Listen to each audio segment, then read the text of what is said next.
y'all, and welcome to my channel, or welcome back to my channel. On this page, I talk about technology and money and sometimes trending news. If you're new here, you're welcome here. I welcome you to subscribe to the channel.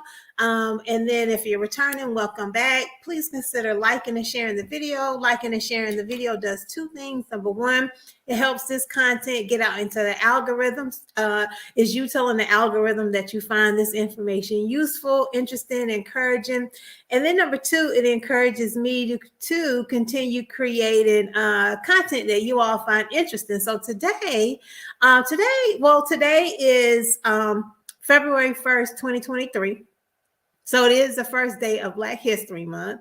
So for those out there who do celebrate it, happy Black History Month. And today I wanted to talk about and share, with it being Black History Month, but then also on this channel where I talk about topics on technology and then also being a registered nurse, I wanted to share a really interesting study that just came out in the American, the AMA, the American Medical Association.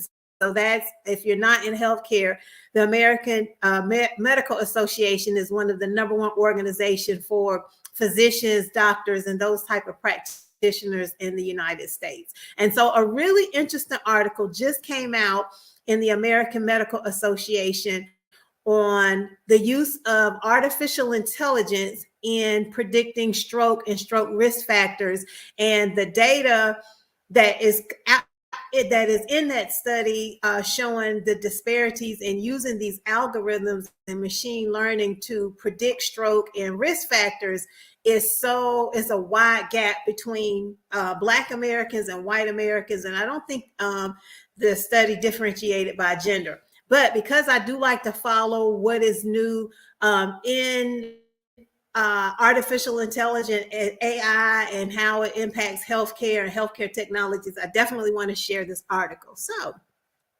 let's see, I'm going to share my screen. Oh, is it already sharing? It is. Okay.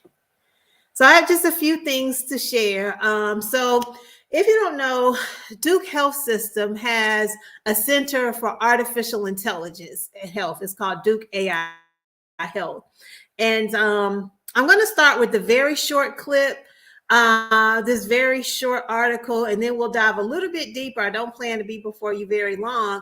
But this physician, well, he's not a physician, he has a PhD, so he is a doctor. His name is Michael Pensina.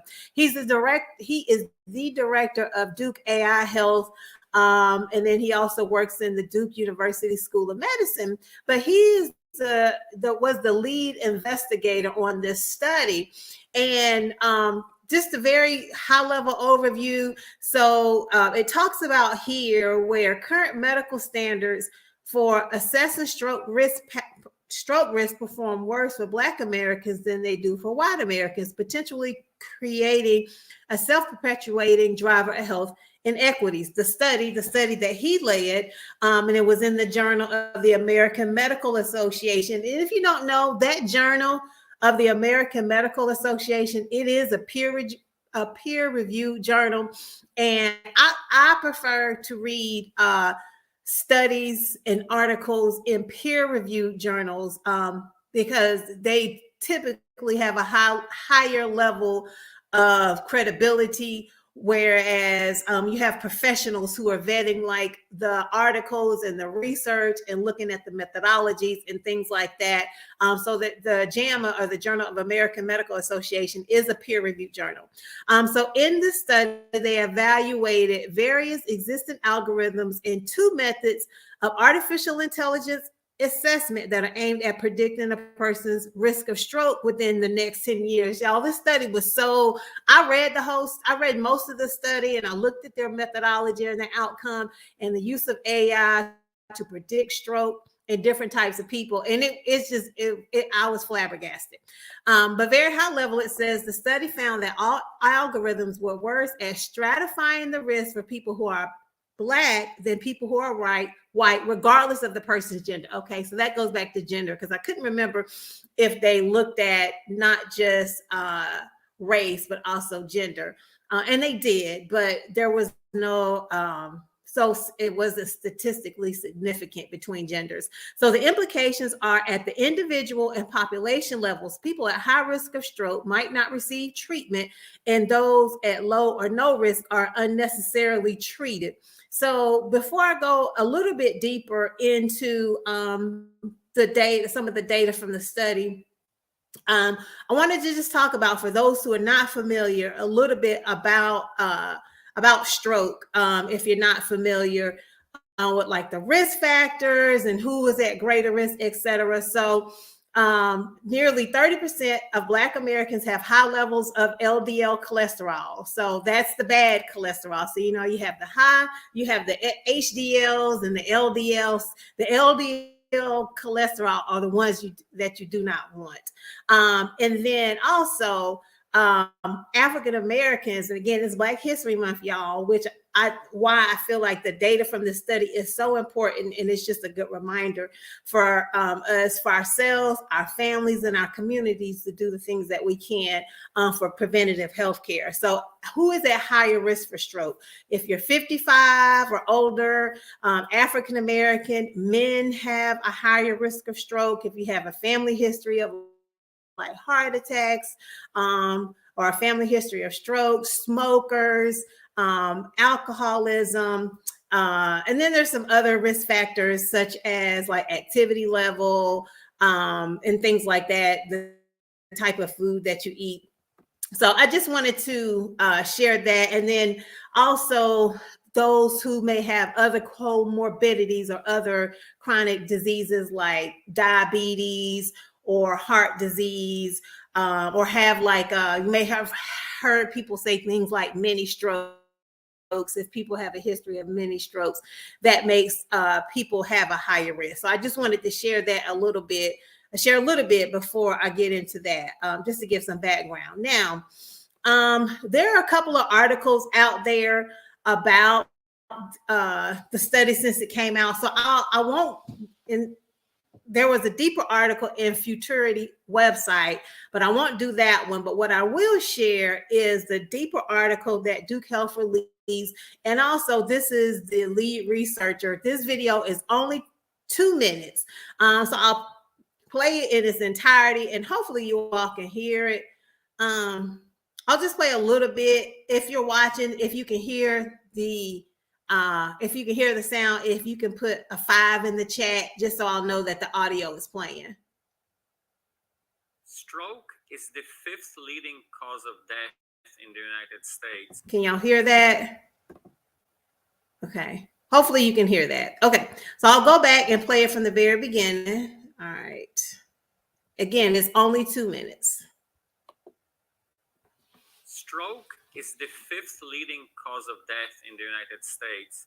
The incidence of stroke is much higher in Black adults as compared to white adults. Yet, our study found that risk stratification, our ability to distinguish patients at high versus low risk, is much worse for Black patients versus white patients, leading to potential inequities in treatment strategies and prevention.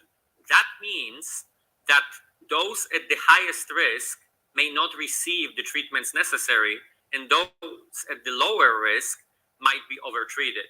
And we compared 3 common functions used to risk stratified patients. The algorithms that we tested rely on clinical factors, the ones that are most commonly measured. However, in a large part, they do not incorporate social determinants of health, diet, home environment, stress, and other factors. And I'm going to pause it. It's about halfway through. So you see the lead researcher talking about, you know, there's an algorithm that's being used that they assess that is used to assess stroke, and how he said like this algorithm that is being used doesn't take these other conditions in, such as diet, stress, what the patient themselves report, social determinants of health. A social determinant of health would be like, where does a person live? Do they live like in a food desert? Do they live in an area where it's not safe for them to go outside to exercise? Do they don't have, maybe not have regular access to clean drinking water? So the lead researcher said that the algorithm didn't take those things into consideration. And, you know, with algorithms, it's all about they perform better the better data that you put into it, so the algorithm can learn. That's why it's called machine learning. So that's really key. I just wanted to pause and, you know, if you have an algorithm that doesn't have like key data elements, it's not going to perform well, but you may think it's performing well, but it's not really. Okay, let's continue. Might be important and associated with stroke. The finding that the simple risk algorithm based on self-reported factors performs at least as well as the other ones offers a promising and potentially cost-effective prevention strategy. The dream outcome from this study would be going back to the community, collecting all relevant risk factors, creating a new simple algorithm based on patient-reported data, and working with the community organizations to identify individuals at high risk of stroke and engage in advanced preventive strategies. And patient-reported outcomes, or PROs, is something that has become more popular over the years, where not just for stroke, but for other conditions, providers are more and more, not all, taking into account the patient, what the patient is saying, not just relying on what the doctor is assessing, or what the nurse practitioner or the advanced practitioner is assessing, or what does the blood pressure machine is assessing. It's more than that. It's also, you know, the patient is the center of care. So taking their reported outcomes into consideration is really key. The science is there. We can prevent a lot of strokes, and with this effort, with community engagement and effective prevention, we can do better. Okay. All right, so that's the video. That's it. So then I'm going to touch real briefly on the associated article, which goes deeper into it, and then very high level we'll look at the research study. It's a little bit lengthy, so I won't read the whole thing, but we will touch on it. So the article says current medical standards for assessing stroke risk perform worse for Black Americans than they do for white Americans, and potentially creating a self-perpetuating driver of health inequities. So we already talked about the study, and then where it appeared, which is in the American Medical Association journal. But they evaluated various existing algorithms, meaning these are algorithms that are already out there, they're already in practice, and they're already being used. And two methods of artificial intelligence assessment that are aimed at predicting a person's risk of stroke within the next 10 years. The study found that all algorithms were worse at stratifying the risk for people who are Black than people who are white, regardless of the gender. So we already talked about how the implications are people at high risk of stroke may not receive treatment, while those at low or no risk are unnecessarily treated. The lead investigator talks about what the next key steps are. We need to improve data collection procedures and expand the pool of risk factors for stroke to close the performance gap of algorithms between Black and white adults. And then it talks about where else he works. He's in the Department of Biostatistics and Bioinformatics. The researcher, his name is Pensina. I hope I'm saying his name correctly. For example, the algorithms tested here mostly do not account for social determinants of health, or sometimes you'll see it in the literature as SDOH, and some other factors suggested by the stroke prevention guideline. Data collections needs to be closer to the patient and the community. That's a good one, because if your data collection is not taking place away from where the patients are, and because not every patients are not a monolith, and even with the patients, the communities in which they live are not monoliths either. So disparities let me just make sure my screen is still sharing. Sorry, y'all. Okay, yes, it is still sharing. I just wanted to make sure because sometimes it goes away. So it says disparities can potentially become propagated by these algorithms, and things could get worse for some people, which may lead to inequity in treatment decisions for Black versus white adults. Again, this is important because, well, today is February 1st. It's the first day of Black History Month, but we also have to take into account and keep in mind that, you know, when you're a patient going to get care, whether at an urgent care, doctor's office, primary care center, a dentist's office, the emergency department, you're just there to get taken care of and have your medical needs met. You won't know that the electronic health record that's being used at your provider has artificial intelligence and these machine learning algorithms embedded in it, and suggesting to the provider the treatment decisions for you, right? So that's why it's also important to know and be aware of these things.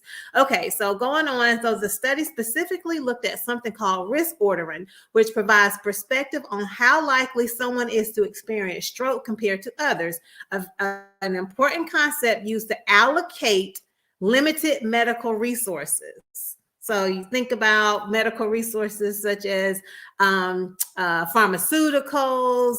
As pharmaceuticals is the thing that is top of mind, but you can think about other medical resources, perhaps like social worker with help assessing patient at home or patient if they're admitted, the type of care or the patient's environment once they go home.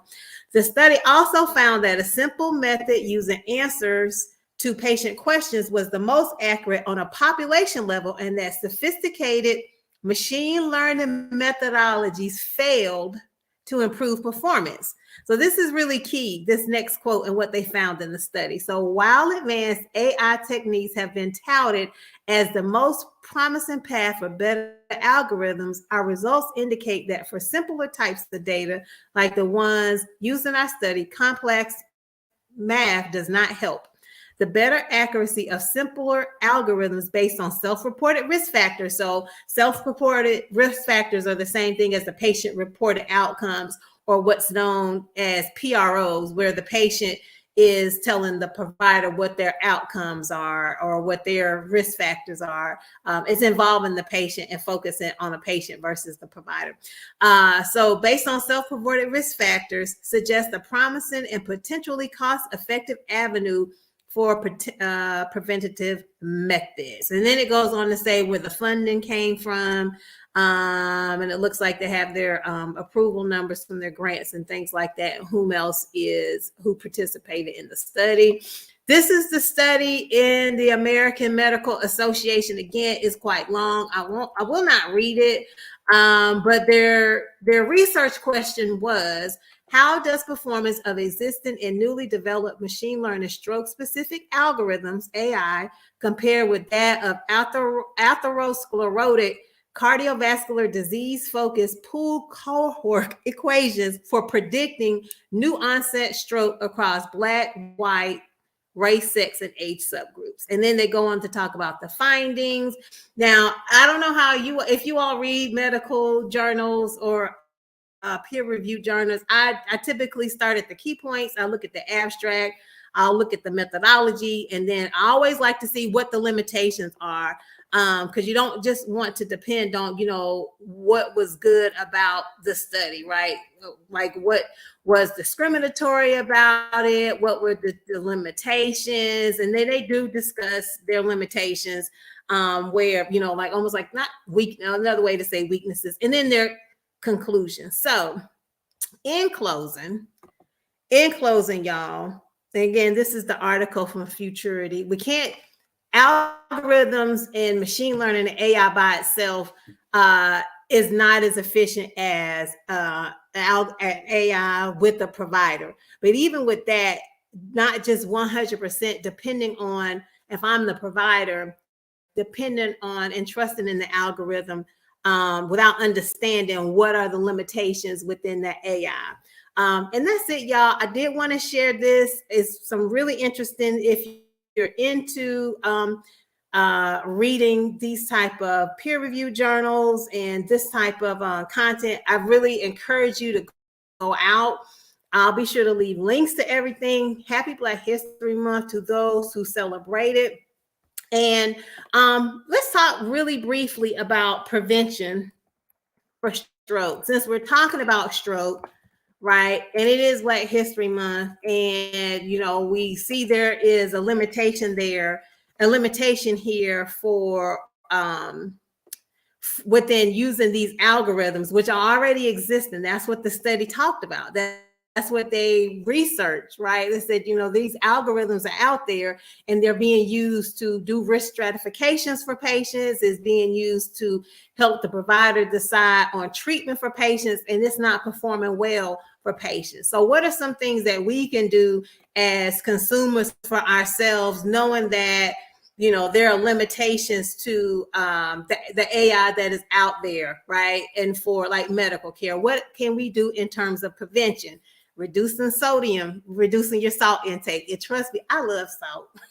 I like salt on my food, but seasonings, replacing salt with making foods more flavorful without salt. Like I love salt on my fruit, but doing what you can to reduce your sodium, limiting, not saying eliminating meat all the way. I'm vegan, but I don't tell people they have to be vegan to live a healthy lifestyle, but just looking at ways that you can reduce and or moderate your meat consumption just because of the cholesterol. Things like that, ensuring that you can do what you can to get exercise in a way that is enjoyable and fun to you. If you don't like running, don't run for exercise. If you don't like going to the gym, don't go to the gym. Find ways to move your body meaningfully in a way that you enjoy, that will help get your heart rate up, help you sweat, and help your blood flow, things like that. Okay, that's it, y'all. If you made it this far in the video and watching from the future, please consider liking the video. And if you find this information interesting and engaging and helpful, please share it with your friends. Thanks to everyone who has been recommending the channel. Every message that I get in my email, I do read through it, and I appreciate when folks send in comments and helpful feedback. I do take it all into consideration. Again, happy Black History Month to those who celebrate. Take care of yourselves, and I'll see you in the next video.